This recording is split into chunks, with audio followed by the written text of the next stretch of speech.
Hello students, now today we are going to start a new oxidizing property of D block element. In previous class we had discussed the ferrous into the ferric ions. ठीक है ना, oxidize the ferrous ion into the ferric ion, मतलब Fe+2 को किसमें oxidise करा था, Fe+3 में. ठीक है ना. ऑक्सीडाइज करने का मतलब क्या है, यहाँ ऑक्सीडेशन स्टेट क्या हो रही है, बढ़ रही है ना 2 से 3, तो मतलब क्या कर रहा है, ये ऑक्सीडाइज कर रहा है. ठीक है.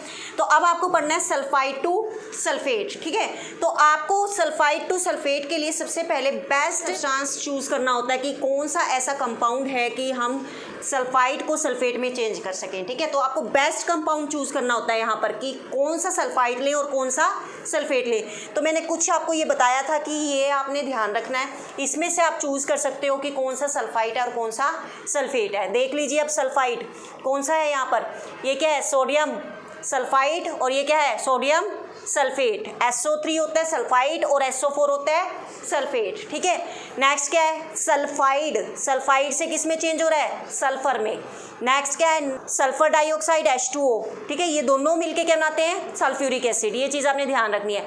ये क्या है अब आपके पास, FeSO4, that is a ferrous. ठीक है, फेरस सल्फेट. और ये क्या है, दैट इज फेरिक सल्फेट. ठीक है. तो आप यहाँ पर देखो आपको किस में चेंज करना है, 8 to 8. अदरवाइज अगर 8 to 8 चेंज करना होता तो अब आप क्या यूज़ कर सकते थे, ये वाला यूज़ कर सकते थे. ठीक है. नेक्स्ट क्या है, थायोसल्फेट टू सल्फेट. अब आपको चूज़ क्या करना है, सल्फाइड टू सल्फेट. तो सल्फाइड के लिए कौन सा आयन होता है, SO3, और सल्फेट के लिए क्या होता है, SO4. तो आप ये कंपाउंड ले सकते हो, that is sodium sulphide to sodium sulphate. अब मैंने आपको क्या कहा था, ज़रूरी है इसके अंदर क्या डालना, नेसेंट ऑक्सीजन. अगर कहीं पर मान लो बाय चांस ये SO4 क्या है, जनरली बैलेंस नहीं हो रहे होते हैं, मतलब इसको बैलेंस करने के बाद तब आप H2SO4 भी ऐड कर देते थे. बट अब देखिए ये इक्वेशन बैलेंस है, Na2 SO कितनी होनी चाहिए यहाँ पर, 4, SO3 + 1 4 होगी बैलेंस. तो अब हमें इसमें H2SO4 ऐड करने की ज़रूरत नहीं है. तो अब इस इक्वेशन को हम किससे मल्टीप्लाई करें कि ताकि हमारे पास ये कैंसिल हो जाए. आपको पता है ये वाली जो इक्वेशन है K2Cr2 7 + 4 H2SO4 which gives K2SO4 + Cr2SO4 whole thrice + 4 H2O + 3 nascent oxygen. ये हमारा प्रीवियस लेक्चर से आई है. ठीक है. जिसने को ये नहीं पता ये इक्वेशन कहाँ से आई है, वो अपना प्रीवियस लेक्चर में जाके देख सकता है कि जब हमने पोटाशियम डाइक्रोमेट को सल्फ्यूरिक एसिड के साथ ट्रीट कराया था, वो भी हॉट मीडियम में, तब हमें ये इक्वेशन मिली थी. और ये इक्वेशन हमने क्यों यूज़ करी थी, बेसिकली क्योंकि यहाँ पर क्या हो रहा था, रिडक्शन हो रहा था. यहाँ पर क्रोमियम का ऑक्सीडेशन नंबर कितना आ रहा था, 6, और यहाँ पर कितना आ रहा था, 3. और हम कहते हैं पोटाशियम डाइक्रोमेट क्या है, रिडक्शन करता है, इसीलिए वो क्या है, गुड ऑक्सीडाइजिंग एजेंट है. इसलिए हमने कोल्ड सल्फ्यूरिक एसिड यूज़ नहीं करा था, क्या यूज़ किया था, हॉट सल्फ्यूरिक एसिड. ठीक है. तो अब देखिए अब आपको क्या करना होता है, कैंसिल आउट करना होता है. बेसिकली यहाँ पर 3 नेसेंट ऑक्सीजन है, यहाँ पर सिंगल ऑक्सीजन है. इस इक्वेशन को मैं किससे मल्टीप्लाई कर दूँ, 3 से. 3 हो जाएगा, 3 हो जाएगा, 3 हो जाएगा. ये क्या हो गया, कैंसिल. क्या बचा आपके पास, K2Cr2O7 plus 4 H2SO4 which gives plus 3 Na2SO3 which gives K2SO4 plus Cr2SO4 whole thrice plus 4 H2O plus 3 Na2SO4. ये बची. ये इक्वेशन तो किस में होगी आपके पास, एसिडिक मीडिया में. ठीक है. अब एसिडिक मीडिया में इक्वेशन, अगर आपको इसको आयनिक मीडिया में कन्वर्ट करना है तो आपको मैंने क्या कहा था, हाइड्रोजन के पास वाला आयन सारी जगह से क्या कर दो, हटा दो. अगर आप यहाँ से हटा रहे हो, हाइड्रोजन के साथ वाला आयन हटा रहे हो, या फिर पोटाशियम या फिर सोडियम. ये पोटाशियम हटा दिया, क्या बचा आपके पास, Cr2O7 2 नेगेटिव, क्योंकि ये 2 पॉजिटिव है तो ये क्या होगा, 2 नेगेटिव. 4 2 जा 8 H पॉजिटिव प्लस सोडियम हटा दो, क्या बचा आपके पास, 3 SO3. इसके ऊपर चार्ज क्या आएगा, डेट इज 2 नेगेटिव, क्योंकि ये 2 पॉजिटिव है तो ये 2 नेगेटिव. नेक्स्ट पोटाशियम हटा दिया, सल्फेट हटा दिया, दोनों हट गए. क्या बचा आगे, ये सल्फेट हटा दिया, क्या बचा आगे, 2Cr. इसके पास चार्ज कौन सा है, +3, क्योंकि अगर ये 3 नेगेटिव है तो ये क्या हो जाएगा, 3 पॉजिटिव. नेक्स्ट 4 H2O प्लस अब यहाँ से आपने सोडियम हटा देना है, ठीक है, बट ये सल्फेट नहीं हटेगा, ये चीज़ आपने ध्यान रखनी है। उसका रीज़न क्या है, बेसिकली आपके पास ये क्या, कहाँ से हटा रहे हो आप, पोटाशियम या सोडियम से, तो आपको एक ही जगह से हटाना है। यहाँ पर क्या है, पोटाशियम, और यहाँ पर क्या है, सोडियम है। तो अगर हम यहाँ से पोटाशियम हटा रहे हैं तो यहाँ से भी हमने क्या हटाया, पोटाशियम। हाइड्रोजन के साथ से क्या हटा रहे हैं हम, सल्फेट आयन, तो सारी जगह से हमने सल्फेट आयन हटा दिया। बट लेकिन अब यहाँ पर क्या आ गया, सोडियम। तो अब ये वाला सल्फेट आयन आप रिमूव नहीं करोगे, ये सोडियम तो आपको रिमूव करना ही करना है, सोडियम या पोटाशियम, ठीक है। तो यहाँ पर क्या बचा, 3SO4 2 नेगेटिव। तो that is the ionic equation. आ रही है बस समझ, क्लियर है कैसे करनी है, कर लोगे। अब अगर मैं आपको नेक्स्ट इक्वेशन बोलती हूँ कि आप ऑक्सीडाइज करो basically nitrite to, that is nitrate, ठीक है, ये थर्ड इक्वेशन बना देते हैं, नाइट्राइट टू नाइट्रेट। ये वाली इक्वेशन तो सेम रहेगी। अब नाइट्राइट, नाइट्राइट वाला क्या है, NaNO2 2 NaNO3, तो लिख दो ये equation NaNO2 which gives NaNO3। अब यहाँ पर क्या डाल दो, एक नेसेंट ऑक्सीजन, होगी बैलेंस इक्वेशन। अब आपको पता है इसको किससे मल्टीप्लाई कर रहे थे हम, बेसिकली हमारे पास यहाँ पर कितने थे नेसेंट ऑक्सीजन, 3, यहाँ पर किससे मल्टीप्लाई करेंगे इस इक्वेशन को, 3 से, 3 3 3, ये कैंसिल हो गए, क्या बचा आपके पास, K2Cr2O7 plus 4H2SO4 plus 3NaNO2 which gives K2SO4 plus Cr2SO4 whole thrice plus 4H2O plus 3NaNO3। ये इक्वेशन किस में आ गई आपके पास, एसिडिक मीडियम में।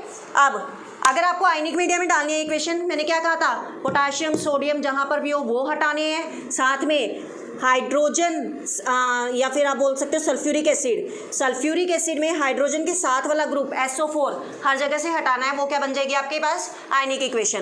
तो ये पोटाशियम हटा दिया, क्या बचा, Cr2O7 2 नेगेटिव। नेक्स्ट ये सल्फेट हटा दिया हाइड्रोजन के साथ वाला, कितना बचा, 4 2 8H पॉजिटिव, प्लस यहाँ से सोडियम हटा दिया, क्या बचा आपके पास, 3NO2 कितना, नेगेटिव, क्योंकि यहाँ पर प्लस है तो यहाँ पर क्या होगा, माइनस। नेक्स्ट पोटाशियम हट गया, सल्फेट हट गया, आयनिक मीडियम में जब हम लिख रहे हैं यहाँ से सल्फेट हट गया तो क्या बचा, 2Cr प्लस के 3 प्लस 4H2O, सोडियम हट गया, 3NO3 नेगेटिव। तो ये इक्वेशन किस में बन गई, आयनिक मीडियम में। आ रही बस समझ, क्लियर है, कर लोगे, कोई डाउट यहाँ तक। अब मैं शॉर्ट ट्रिक कराऊंगी तुम्हें, किसकी, आयनिक मीडिया की ओनली, ठीक है। और ये वाली क्या है, ये चीज़ें ध्यान रख लोगे आप, तो ये क्या है बेसिकली एसिडिक मीडिया में आप कर सकते हो, ठीक है, बस यही चीज़ें ध्यान रखनी है और कुछ नहीं करना। अब देखिए शॉर्ट ट्रिक, अगर आपको आयनिक मीडिया में इक्वेशन लिखनी है, ठीक है, ऑक्सीडाइज करना है आपको ये चीज़ें ध्यान रखनी पड़ेगी। अगर ये चीज़ें ध्यान है आपको, आप सब कुछ कर पाओगे। यहाँ पर क्या है, दैट इज़ आयोडीन आयन, ये किस में है, आयोडीन में कन्वर्ट हो रहा है। क्लोरीन आयन है, किस में, क्लोरीन में कन्वर्ट हो रहा है। Fe+2 दैट इज़ कौन सा आयन है, ये नाम पता होना चाहिए, फेरस। फेरस किस में हो रहा है, फेरिक में, दैट इज़ हाइड्रोजन सल्फाइड, ये किस में हो रहा है, सल्फर में, नॉट सल्फाइड, या ये सल्फाइड है, hydrogen sulphide, that is sulphide. Sulphide किस में हो रहा है, सल्फर में। नेक्स्ट थायोसल्फेट किस में हो रहा है, दैट इज सल्फेट आयन में, ठीक है। यहाँ पर ऊपर 2 नेगेटिव है, ये ऐसे 2 नेगेटिव। नेक्स्ट ये क्या है आपके पास, दैट इज नाइट्राइट, ये किस में हो रहा है, नाइट्रेट में। Next stannous acid into the stannic acid. Next alcohol into aldehyde, और that is the aldehyde into the that is carboxylic acid, ठीक है, क्लियर है। या फिर आप इसको एसिटिक एसिड भी बोल सकते हो, इसको इथाइल अल्कोहल बोल सकते हो, इसको इथेनॉल बोल सकते हो, ठीक है, अगर आप प्रॉपर IUPAC नेम के अकॉर्डिंग इसका नेम दो, क्लियर है। अब देखो आपके पास शॉर्ट मेथड, आप आयनिक मीडिया में आपको कैसे इक्वेशन यूज करनी है। आपको पता है K2Cr2O7 that is an ionic in nature, so it will dissociate into the 2 ions, that is 2K positive plus Cr2O7 2 negative, तो that is the dichromate ion. ये क्या है आपके पास, डाइक्रोमेट आयन है। तो डाइक्रोमेट आयन आपको मैंने पहले भी बताया था कि डाइक्रोमेट आयन किस में आपको बेसिकली क्या करता है, रिडक्शन करेगा। डाइक्रोमेट आयन रिडक्शन करेगा। रिडक्शन कैसे करेगा, यहाँ पर इसकी ऑक्सीडेशन स्टेट क्या आ रही है, दैट इज प्लस के 6, यहाँ पर क्या आ रही है इसकी प्लस के 3, मतलब रिडक्शन करके Cr2O7 किस में चेंज हो जाएगा Cr+3 में। बस ये चीज़ ध्यान रखनी है, Cr2O7 रिडक्शन करके किस में चेंज हो जाएगा Cr+3 में। क्यों? That is the oxidation state. इसकी कितनी आ रही है प्लस के 6, इसकी कितनी आ रही है प्लस के 3। अब आपने क्या करना है, इस इक्वेशन का यूज़ करना है और सारी इक्वेशंस करनी है। कैसे? देखो Cr2O7 विच गिव्स Cr+3। अब इसको बैलेंस करो, क्रोमियम कितने हैं यहाँ पर 2, कितना लग गया 2। इतनी बात क्लियर है? क्रोमियम यहाँ पर कितने 2, यहाँ पर कितना लग गया 2। यहाँ पर ऑक्सीजन कितने हैं 7। इस ऑक्सीजन को बैलेंस करने के लिए इधर क्या लगाओगे H2O, वो भी कितने 7 हो गए, 7 ऑक्सीजन पूरे। बट यहाँ पर कितने हाइड्रोजन हो गए 7 दूनी 14 हाइड्रोजन हो गए। इसको बैलेंस करने के लिए यहाँ क्या लगाओगे 14 H पॉजिटिव। और बेटा Cr2O7 2 नेगेटिव चार्ज है, तो ये 2 नेगेटिव चार्ज लगाना मत भूलना, ठीक है। अब आपको करना है चार्ज बैलेंस। चार्ज बैलेंस कैसे करोगे, यहाँ टोटल कितना चार्ज है 2 नेगेटिव, यहाँ पर प्लस के 40, तो कितना हो गया डेट इज 12, और यहाँ पर कितना है 2 3 6। तो चार्ज बैलेंस करने के लिए जहाँ पर ज़्यादा चार्ज होता है वहाँ पर आप क्या कर देते हो, उतने ही इलेक्ट्रॉन्स ऐड कर देते हो। अब यहाँ पर 12 है और यहाँ पर क्या है 6 है, तो आप यहाँ पर कितने इलेक्ट्रॉन्स ऐड करो, या फिर 12 - 6 कितना हो जाएगा 6। तो यहाँ पर क्या कर दो 6 इलेक्ट्रॉन ऐड कर दो। अरे बस समझ, क्यों 6 इलेक्ट्रॉन क्यों ऐड करें, यहाँ पर चार्ज कितना था 12 और ये कितना हो गया माइनस के 6, कितना हो गया टोटल 6 हो गया। समझ आ रही बात? तो जहाँ पर चार्ज ज़्यादा है वहाँ पर आपको क्या करने हैं, इलेक्ट्रॉन ऐड करने हैं। ये हमने रिडॉक्स रिएक्शन में भी सीखा हुआ है। अब यहाँ से ऑल ओवर इक्वेशन क्या आ जाएगी आपके पास, ये ऑल ओवर इक्वेशन याद होनी चाहिए आपको। Cr2O7 2 negative plus 14 H positive plus 6 electron which gives 2 Cr plus के 3 प्लस के, ये आ गया ऑल ओवर इक्वेशन। क्लियर है? अब मैं आपको कहती हूँ ऑक्सीडाइज करो stannous acid into the stannic acid. आपको ये पता होना चाहिए स्टेनस एसिड मतलब Sn+2 Sn+4। यहाँ पर ऑक्सीडेशन स्टेट कितनी है 2, यहाँ पर कितनी है, तो बैलेंस करने के लिए कहाँ पर इलेक्ट्रॉन लगाओगे, इधर लगाओगे कि इधर लगाओगे। जहाँ पर हाईएस्ट ऑक्सीडेशन स्टेट है तो कितने इलेक्ट्रॉन लग जाएंगे 2 इलेक्ट्रॉन। क्लियर इतनी बात? अब क्या करना है आपको, यहाँ पर कितने इलेक्ट्रॉन है टोटल, इसको किससे मल्टीप्लाई करो 3 से, 3 3 2 6, ये कैंसिल हो गया इधर से।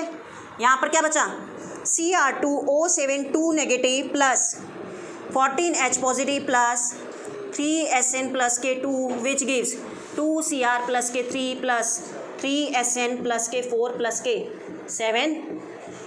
ये आयनिक इक्वेशन बन गई। आ रही बस समझ? क्लियर है? That is the short method of the ionic equation. अब अगर मैं कहती हूँ इसी के, ये इक्वेशन आपको याद होगी है सपोज, ये वाली इक्वेशन, ठीक है।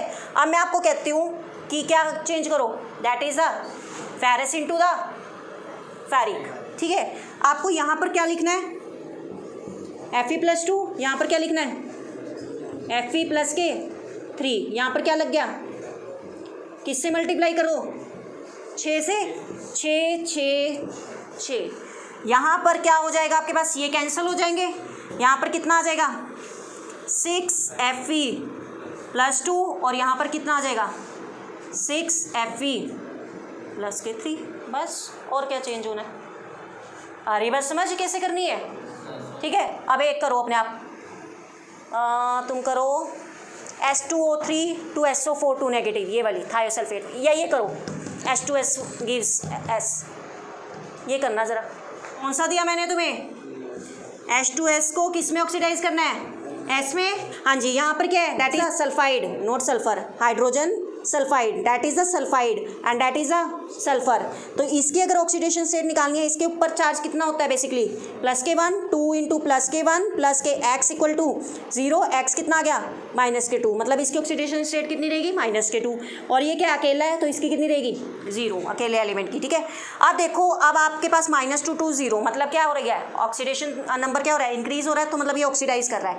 अब आपको क्या करना है, यहाँ पर H2S है, यहाँ पर क्या है S है, -2 2 0, तो यहाँ पर कितने इलेक्ट्रॉन ऐड होंगे 2 इलेक्ट्रॉन ऐड हो जाएंगे। क्यों? क्योंकि -2 to 0 मतलब यहाँ पर कमी है और यहाँ पर क्या है, ऑक्सीडेशन स्टेट ज़्यादा है, तो जहाँ पर ज़्यादा होती है वहाँ उतने इलेक्ट्रॉन ऐड कर देते हैं। यहाँ पर -2 है तो यहाँ कितने ऐड कर दो, +2, बैलेंस हो गए।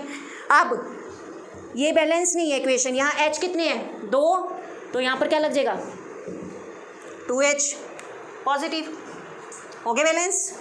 क्लियर? अब क्या करना है, अब ऐड कर दो इनको। ऐड कैसे करोगे, पहले इसको बैलेंस करोगे, किससे मल्टीप्लाई करोगे, 3 से। यहाँ 3 आ जाएगा, यहाँ 3 आ जाएगा, 3 2 6 आ जाएगा, 3 2 6 आ जाएगा। ये कैंसिल हो गए यहाँ से, 6 इलेक्ट्रॉन। क्या बचा, Cr2O7 2 negative plus 14H positive plus है plus 3H2S which gives 2Cr plus के 3 plus 3 sulphur plus 7H2O plus 6H positive. अब H पॉजिटिव यहाँ पर भी है, 14 - 6 कितने हो जाएंगे, 8, तो ये कितने बच जाएंगे यहाँ पर, 8H पॉजिटिव। आ रही है बस समझ? तो इस तरीके से करने हैं ये क्वेश्चंस, कर लोगे? तो that is the method of the properties of the potassium dichromate in which we have learned the equation from acidic media as well as ionic media। ठीक है, एसिडिक मीडिया में मैंने आपको बता दी थी वो 4-5 इक्वेशंस, उसके हिसाब से करनी है। और आयनिक मीडिया में अगर आप करना चाहते हो, अगर ये वाला मेथड यूज़ कर सकते हो, अदरवाइज एसिडिक मीडिया में लिख के जो मैंने मेथड बताया आपको वो यूज़ कर सकते हो। पोटाशियम, सोडियम और सल्फेट आयन जहाँ पर आते हैं उसको रिमूव कर दो, किससे, एसिडिक मीडिया से। उसके बाद क्या बन जाएगी आपके पास, आयनिक इक्वेशन। क्लियर है, कर लोगे? कोई डाउट? चलो यहाँ पे हम अपनी की क्लास खत्म करते हैं बेटा। कोई प्रॉब्लम होती है then you can do comment and ask. Okay, thank you.